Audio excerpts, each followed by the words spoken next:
Vamos a poner en un caso aproximadamente 3 dedos de agua. Y cuando vaya a comenzar a hervir, le vamos a agregar un poco de sal. E iremos incorporando el brócoli ya cortado en trocitos. Y lo dejaremos aproximadamente por unos 3 minutos. Porque queremos que se nos haga, pero no del todo. Que nos quede un poquito duro.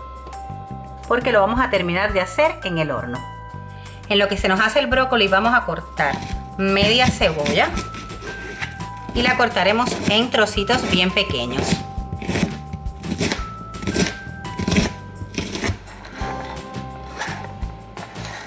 A continuación cascamos 3 huevos. Le agregamos sal al gusto, pimienta al gusto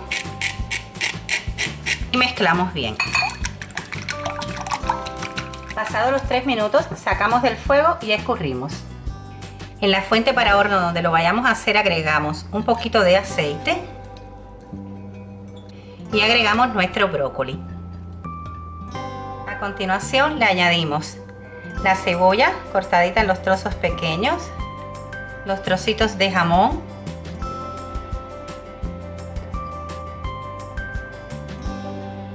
los 2 dientecitos de ajo cortados en láminas, el queso mozzarella por encima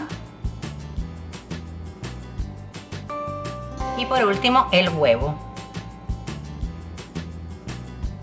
Y seguidamente lo vamos a llevar al horno a 180 grados Celsius o 355 grados Fahrenheit aproximadamente por unos 30 minutos. Bueno, mirad, han pasado 30 minutos y ya tenemos la receta lista.